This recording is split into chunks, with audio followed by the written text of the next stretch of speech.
Bienvenue à nouveau dans l'univers du podcast de Potager Maestro. Très heureux de vous retrouver pour une nouvelle exploration au cœur du jardin. Bonjour à toutes et à tous. Aujourd'hui, on se penche sur une salade d'hiver. Plutôt discrète, mais vraiment pleine de ressources. La mâche. À la mâche, la doucette, la boursette, elle a plein de petits noms. C'est ça, et elle est incontournable. D'ailleurs, petit fait intéressant, la France est championne du monde pour sa culture, surtout du côté de la Loire-Atlantique. Absolument. Notre objectif aujourd'hui, c'est simple, vous donner les clés pour bien la réussir, du semis jusqu'à l'assiette. Tout à fait. Et c'est plus simple qu'on le croit souvent, mais il faut quand même respecter quelques petites choses. Ça commence par bien choisir sa variété. D'accord, il y a de différences importantes ? Oui, on peut dire qu'il y a deux grandes familles. D'abord, c'est la grosse graine. On les sème plutôt en fin d'été, août, septembre, pour une récolte d'automne. Comme la ronde maraîchère par exemple. Exactement. Ou agate, gala. Elles font de belles feuilles, bien tendres. Par contre, petit bémol, elles sont un peu moins résistantes au froid. D'accord, et si on veut de la mâche en plein hiver ou même au début du printemps ? Alors là, il faut se tourner vers les variétés à petites graines. Elles sont plus rustiques.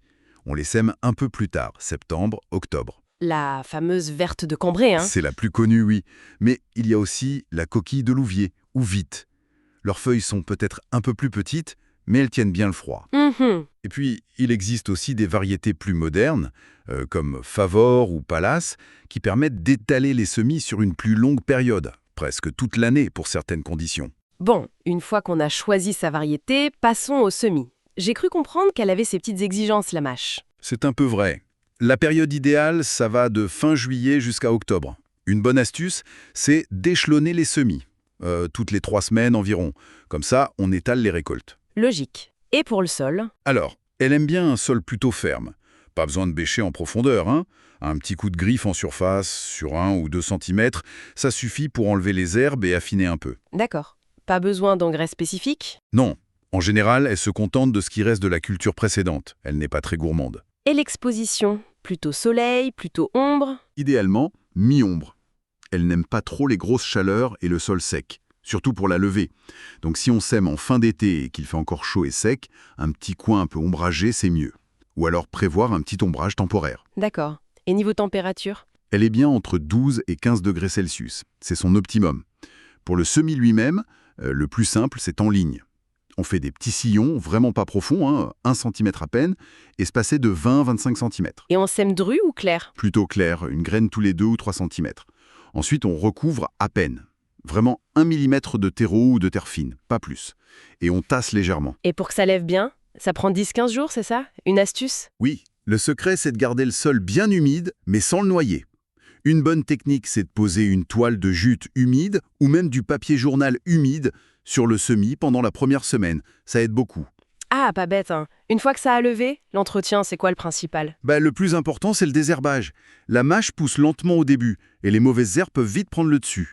Donc il faut biner régulièrement, mais très délicatement. Pourquoi délicatement ? Parce que ces racines sont très superficielles. Il ne faut pas les abîmer. Un petit coup de binette léger, juste pour casser la croûte et enlever les jeunes pousses d'adventice. Et si on a semé un peu trop serré ? Alors là, quand les plants ont 3 ou 4 feuilles, il faut éclaircir. On laisse un plant tous les 5 à 10 cm. D'ailleurs, les petites plantules qu'on enlève, on peut essayer de les repiquer ailleurs. Ah oui, c'est bon à savoir. Et en hiver, si le froid arrive ?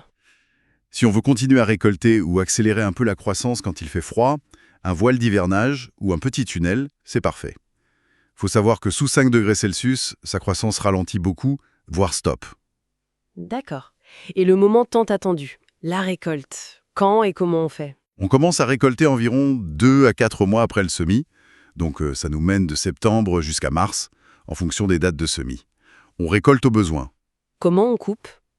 Avec un couteau, on coupe la rosette entière, juste au-dessus du collet, c'est-à-dire au ras du sol. Si on ne coupe pas trop bas d'ailleurs, il y a parfois une petite repousse possible, une deuxième petite récolte.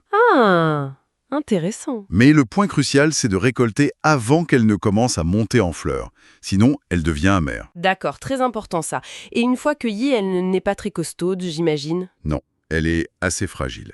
Faut la consommer rapidement. On la garde 2-3 jours maximum au réfrigérateur, dans le bac à légumes.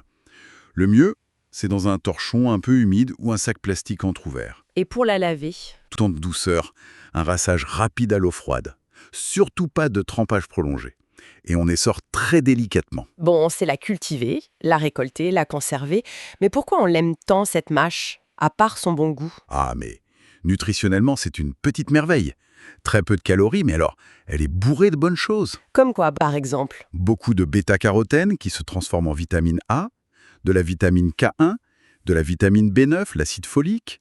C'est aussi une source de potassium, de calcium, et, chose assez rare pour un légume feuille, elle contient des oméga 3. Des oméga 3 dans la mâche. Incroyable. Oui, oui, c'est vraiment un super aliment pour l'hiver. Et en cuisine, la meilleure façon de la déguster? Le plus simple, et souvent le meilleur, c'est cru, en salade, pour bien sentir son petit goût de noisette.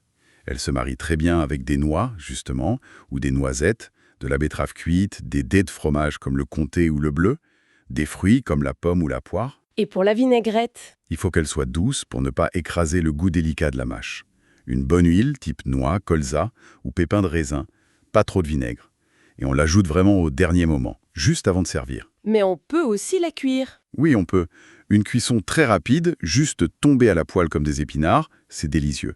Ou alors, on peut l'intégrer dans un velouté, ça lui donne une belle couleur verte et un goût très fin. Eh bien, voilà une exploration vraiment complète. Ça donne envie de lui faire une petite place au jardin, même sur un balcon peut-être. Absolument. Elle ne prend pas beaucoup de place, c'est une culture très gratifiante. Merci beaucoup pour tous ces conseils éclairés. Avec plaisir. Pour celles et ceux qui voudraient aller plus loin, sachez que dans les notes qui accompagnent ce podcast, vous trouverez des liens essentiels vers un article et des vidéos qui complètent bien notre discussion d'aujourd'hui. Et un grand merci à vous tous, chers auditeurs, jardiniers amateurs ou confirmés, et maraîchers pour votre fidélité. Vous pouvez d'ailleurs retrouver cette émission sur YouTube, bien sûr, mais aussi sur les plateformes de podcast habituelles. Spotify, Amazon Music, Deezer, Podcast Addict, Portail et plein d'autres encore. N'oubliez pas non plus, si vous le souhaitez, de faire un tour sur la page Facebook de Potager Maestro pour échanger.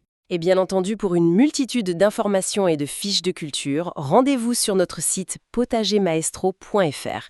Il y a vraiment de nombreux articles sur le potager qui vous y attendent. Voilà, je crois qu'on a fait un bon tour d'horizon. Oui, très clair. Merci encore et on vous donne rendez-vous très bientôt pour une nouvelle aventure au potager. Et un petit conseil pour la route, pourquoi ne pas laisser quelques pieds de mâche monter en graines en fin de saison ?